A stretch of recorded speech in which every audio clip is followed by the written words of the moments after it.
AJ Styles का अब आगे क्या होगा? The phenomenal one AJ Styles, जो कि मेरे सेकंड फेवरेट है, कल क्लैश ऑफ द कैसल में हार गए। दरअसल दोस्तों एजे स्टाइल्स को डब्ल्यू वालों ने एक दूसरी कंपनी में भेजने का फैसला ले लिया है। दरअसल दोस्तों NOH, जो कि दोस्तों जापान की एक कंपनी है, उसका एक टीजर लॉन्च हुआ जिसके अंदर दोस्तों हमें एक चीज देखने को मिलती है कि एजे स्टाइल्स अपीयर होते हुए नजर आते हैं और ये चीज कहते हैं कि 13 जुलाई को वो फेस करने वाले हैं मारूफूजी को। ये सुपरस्टार जो कि आपकी स्क्रीन पर आ रहा है, इसका नाम है मारूफूजी। और गाइज इसे फेस करने वो जाने वाले NOH के अंदर, ये चीज उन्होंने स्वयं कही है। और गाइज 13 जुलाई को इनकी फाइट होगी। तो जापान जाने वाले एजे स्टाइल्स के लिए दोस्तों अब कंपनी के अंदर ज्यादा कुछ खास नहीं रह गया है, क्योंकि वो आई क्विट मैच हारे अनडिस्प्यूटेड चैंपियनशिप का। तो ऐसे में दोस्तों शायद से अब वो एक दूसरी कंपनी के अंदर जाकर दोस्तों खुद को बिल्ड करने वाले हैं। शायद से दोस्तों ये अपीयरेंस वन ऑफ ना हो और एजे स्टाइल्स दोस्तों कुछ एक महीने तक वहीं रहे। इससे पहले रूमर्स भी थे कि जो ट्रिपल एच है वो कुछ बड़ा करने जा रहे हैं, कुछ बड़ा ट्रेड करने जा रहे हैं किसी दूसरी कंपनी के साथ। तो गाइज ये वो ट्रेड हो सकता है। बात कर लेते हैं दोस्तों इससे अगली न्यूज की। तो इससे अगली न्यूज जुड़ी है CM पंक से। तो CM पंक दोस्तों इस वक्त मोस्ट हिटेड गाय बन चुके हैं, अगर मैं बात करूं स्कॉटलैंड की फैंस की दृष्टि में। तो हालांकि WWE में और इंडिया में दोस्तों उनके बहुत ज्यादा फैंस है। CM पंक दोस्तों जानते हैं उन्होंने क्या किया है, लेकिन गाइज वो इस पर मौज भी काट रहे हैं। दरअसल CM पंक की दोस्तों एक स्क्रीनशॉट आपके सामने डाल रहा हूं, जो कि स्टोरी पे उन्होंने लगाई थी।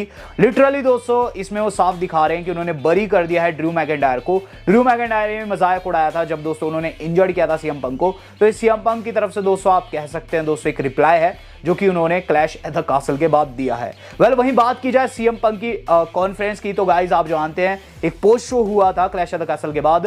वहां CM पंक ने क्या चीज कही कि जब तक मैं WWE के अंदर हूं और जब तक मेरी सांसें चल रही है तब तक मैं मेक श्योर करूंगा कि ड्रू मैकिंटायर चैंपियन ना बने। यहां दोस्तों CM पंक ने यह चीज भी श्योर कर दी है कि अपकमिंग रॉ का पार्ट नहीं होने वाले हैं। दरअसल CM पंक ने कहा कि उनके पास एक खुशखबरी है जो कि वो बता सकते हैं 2 दिन बाद ही, यानी कि रॉ के बाद ही। और शिकागो में होने वाली है चूंकि स्मैकडाउन, तो स्मैकडाउन में वो आने वाले हैं। तो स्मैकडाउन में दोस्तों आकर वो रिवील करेंगे और वो रिवील दोस्तों बस यही रहेगा कि वो 100% क्लियर हो चुके हैं। यहां दोस्तों देखना होगा कि वहां ड्रू मैकिंटायर पहुंचते हैं या फिर नहीं। मुझे अंदर से दोस्तों पूरी वाइब आ रही है कि ड्रू मैकिंटायर वहां पहुंचेंगे और गाइस तगड़ी ब्रॉल होगी। इस बारी की स्मैकडाउन काफी तगड़ी रहेगी, रॉ से ज्यादा तगड़ी रहेगी। बात कर ली जाए दोस्तों इससे अगली न्यूज की।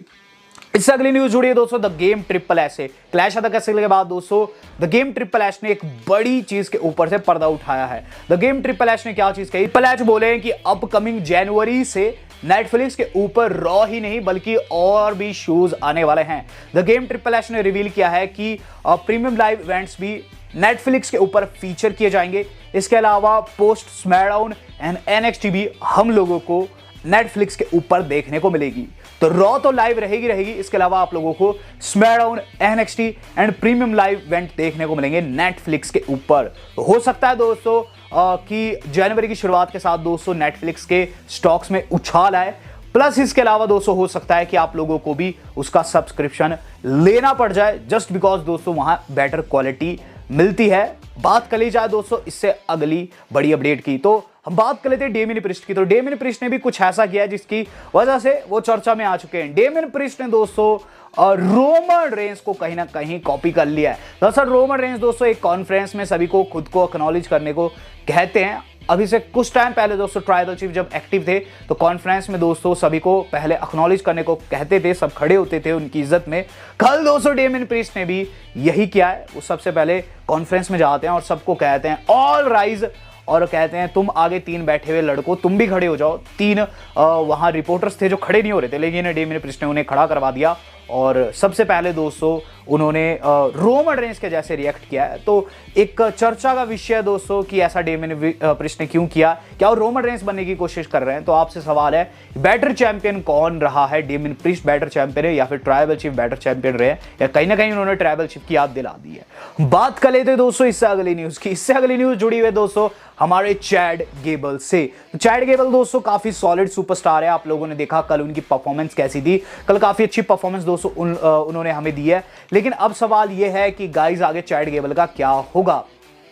तो हम जानते हैं दोस्तों चैड गेबल जो है वो इस वक्त अपना कॉन्ट्रैक्ट WWE के साथ खो रहे थे, लेकिन क्या करके बताया जा रहा है कि उन्होंने दोस्तों WWE को री-साइन कर लिया है। यस, ये चीज कंफर्म हो चुकी है and the game triple H ने भी दोस्तों ये चीज कंफर्म कर दिया है कि चैड गेबल ने उनके साथ साइन अप कर लिया है। और गाइज ये चीज भी यही है कि वो एक बेहतरीन टैलेंट है। तो गाइस चैड गेबल डब्ल्यूडब्ल्यूई के साथ ही रहने वाले अभी नहीं दोस्तों। बात कर ली जाए और चैड गेबल के नेक्स्ट प्लान की, तो गाइस ये प्रीटी मच श्योर है कि अल्फा एकेडमी इस बारी की मंडे नाइट रॉ में टूटने वाली है। यहां दोस्तों टीज कर दिया गया है। दरअसल चैड ने एक ट्वीट किया जिसके अंदर वो लिखे हैं कि मेरी फैमिली की तरफ से तुम्हारी फैमिली को हैप्पी फादर्स डे। तो यहां दोस्तों एक चीज तो श्योर हो चुकी है कि हम लोगों को ब्रेकअप देखने को मिलेगा। ओटीज एंड चैड पूरे तरीके से अलग होंगे।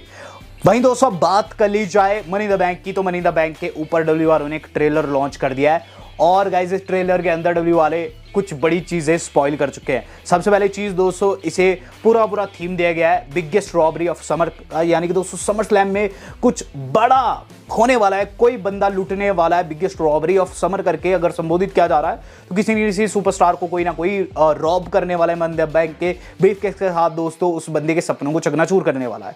तो ये चीज तो श्योर है कि समर स्लैम के अंदर दोस्तों मनी द बैंक विनर का काफी बड़ा योगदान रहेगा। लेकिन कौन मनी द बैंक जीतता है ये उससे भी बड़ा सवाल है।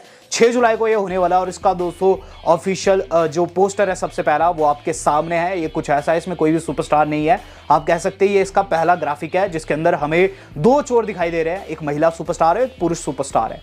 बात कर ली जाए दोस्तों अब इससे अगली न्यूज की। इससे अगली न्यूज जो आज की हमारी जुड़ी हुई है वो जुड़ी दोस्तों हमारे मंडे नाइट रॉ के प्रीव्यू से। तो रॉ का प्रीव्यू डिस्कस लेते हैं फास्ट। इस बारी की मंडे नाइट रॉ दोस्तों काफी अहम रहने वाली है, जिसके अंदर दोस्तों जो सबसे पहली चीज हम लोगों को देखने को मिलेगी वो रहेगा दोस्तों हमारी जेवियर वुड्स का मैच जो कि केरियन क्रॉस को फेस करने वाले हैं। तो केरियन क्रॉस को दोस्तों फेस करने वाले हैं और गाइस ये काफी तगड़ा मैच रहेगा। क्रॉस काफी टाइम से न्यू डे को परेशान कर रहे हैं और खासकर जेवियर वुड्स को परेशान कर रहे हैं। तो देखेंगे दोस्तों इस पर्टिकुलर मैच में कौन जीतता है। दूसरा मैच होने वाला है ड्रैगन ली का जो कि फेस करने वाला है कार्लिटो को। तो ये भी काफी तगड़ा मैच रहेगा और इसमें देखेंगे दोस्तों कौन सा बंदा विन करता है। मेरे हिसाब से दोस्तों इसके अंदर ड्रैगन ली जीत सकते हैं, लेकिन हाँ जजमेंट डे के जब से साथ में आए हैं यहाँ कार्लिटो उन्हें काफी सपोर्ट मिल रहा है। तो देखेंगे दोस्तों इसमें कौन विनर रहता है। इसके बाद दोस्तों हम लोगों को मनी द बैंक के क्वालिफायर्स देखने को मिलेंगे। अपकमिंग शो वही है तो ऐसे में उसके क्वालिफायर्स भी शुरू होंगे जिसके अंदर आप लोगों को जे उसो पार्ट लेते हुए नजर आ सकते हैं और साथ ही साथ दोस्तों जे उसो के अलावा हमें गंथर भी इसके अंदर पार्ट लेते हुए नजर आ सकते हैं। गंथर को भी मनी द बैंक जीतना है। तो देखते हैं दोस्तों क्या कुछ इसके अंदर रहता है। लेकिन वहीं बात करी जाए समय main event of the evening की, वो रहेगा दोस्तों हमारे अपने डेमियन प्रीस्ट का। तो डेमियन प्रीस्ट के ऊपर दोस्तों एक तगड़ा अटैक हो सकता है। दरअसल दोस्तों डेमियन प्रीस्ट के पास कोई भी ओपोनेंट नहीं है और आप जानते हैं वाइट 6 जो है उन्होंने अपना काउंटडाउन शुरू कर दिया है और अभी दोस्तों सिर्फ 20 घंटे रह गए हैं। ये 2 घंटे पहले दोस्तों पोस्ट मेरे सामने आई थी जिसके अंदर दिखाया जा रहा था कि 22 घंटे बाद शो होने वाला है, लेकिन अब सिर्फ 20 घंटे रह गए गाइस और रॉ को होने में दोस्तों बहुत ही कम टाइम है। ऐसे में दोस्तों आप जानते हैं कि क्या चीज जो है पॉसिबली हम लोगों को देखने को मिलेगी वो रहेगी दोस्तों वाइट 6 का आना। डेमियन प्रीस्ट दोस्तों एक इजी शिकार है और अगर वाइट 6 के लीडर यानी कि अंकल हाउडी को चैंपियन बनना है तो हो सकता है कि कल वो अटैक कर दे डेमियन प्रीस्ट के ऊपर इस पर्टिकुलर सेगमेंट में जहां वो प्रोमो काटने आ रखे हो। बात करी जाए दोस्तों अब main event of the evening. तो guys main event of the evening रहेगा ड्रू मैकिंटायर का कॉल्ड आउट करना सीएम पंक को। सीएम पंक ने तो साफ कर दिया है कल की रॉ का पार्ट नहीं है, लेकिन ड्रू मैकिंटायर को बहुत ज्यादा गुस्सा आ रखा है। ड्रू मैकिंटायर दोस्तों मेरे हिसाब से कल किसी बंदे को बहुत गंदे तरीके से डिस्ट्रॉय करने वाले हैं। ये कौन रहता है, क्या ये जे उसो रहता है या फिर कोई और, ये तो मैं नहीं जानता। लेकिन ड्रू मैकिंटायर का गुस्सा दोस्तों इस वक्त 7वें आसमान को पार कर चुका है। सीएम पंक को दोस्तों नहीं छोड़ने वाले। हो सकता है क्या पता दोस्तों वो सीएम पंक के घर ही चले जाए और घर जाके उन्हें गंदे तरीके से फोड़े, जैसे कि पास्ट में हमने देखा था कि ट्रिपल एच के घर पे कांड हुआ था। वैसा ही कांड दोस्तों हो सकता है दोस्तों, वैसी केस हो सकता है दोस्तों यहाँ हमारे ड्रू मैकिंटायर और सीएम पंक के केस में। तो काफ़ी अहम दोस्तों ये पर्टिकुलर सेगमेंट रहेगा। मैं तो दोस्तों काफ़ी एक्साइटेड हूँ इसके लिए कि ड्रू क्या कहते हैं। बात कर ली जाओ दोस्तों अब आज की अपनी मेन अपडेट की। मेन अपडेट दोस्तों जो आज की हमारी जुड़ी हुई है वो जुड़ी हुई है दोस्तों हमारे कोडी रोड्स के नेक्स्ट प्लान से। तो कोडी रोड्स का अगला ओपोनेंट कौन रहेगा? आखिरकार दोस्तों वो दिन आ ही गया जहां दोस्तों हम नहीं जानते कि कोडी को अगला बंदा कौन फेस करेगा। एजे को वो हरा चुके हैं, लोगन पॉल को हरा चुके हैं और ऐसे में दोस्तों स्मैकडाउन रोस्टर में कोई उतना बड़ा सुपरस्टार नहीं रह गया जो कि उन्हें कड़ी टक्कर दे पाए। लेकिन 2 ऐसे सुपरस्टार हैं जो कि कल टीज किए गए हैं और दोनों उन्हें कड़ी टक्कर दे भी सकते हैं। पहले सोलो सिक्वा और दूसरा है रैंडी ऑर्टन। सवाल यह है कि आखिरकार उन्हें फेस कौन करेगा।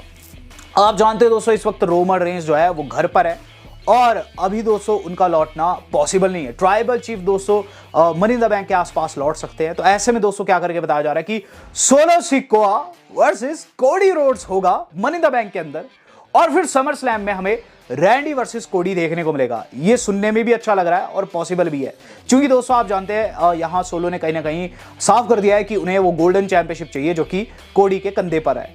लेकिन साथ ही दोस्तों रैंडी ऑर्टन की भी आंखें जो थी वो साफ नहीं थी, वो ऐसे देख रहे थे जैसे कि उन्होंने चैंपियनशिप घर ले जानी हो और लटकानी हो वहां दीवार के ऊपर। तो यहाँ दोस्तों हम लोगों को प्रोबेबली ये चीज देखने को मिलेगी। सबसे पहले मनी इन द बैंक में होगा सोलो वर्सेस कोडी, जहां कुछ ना कुछ आपको ब्लड लाइन का ट्विस्ट देखने को मिलेगा, मे बी ट्राइबल चीफ लौटेंगे या फिर कुछ और उसके बाद दोस्तों पूरा का पूरा मोमेंटम शिफ्ट हो जाएगा कोडी के ऊपर, कोडी को दिखाया जाएगा और कोडी दोस्तों वहां एंजॉय कर रहे होंगे। आफ्टर ऑल दोस्तों आप जानते हैं रैंडी ऑर्टन को वाइपर क्यों कहा जाता है, वो आकर आर्ग्यू होने लगाने वाले हैं और प्रोबेबली हमें समर स्लैम में कोडी वर्सेस रैंडी देखने को मिलेगा। अभी के लिए दोस्तों यही करके बताया जा रहा है। वीडियो आज कितनी थी पसंद है वीडियो को लाइक एंड शेयर जरूर कीजिएगा। वेल दोस्तों आज तक इतना ही, धन्यवाद, शब खैर।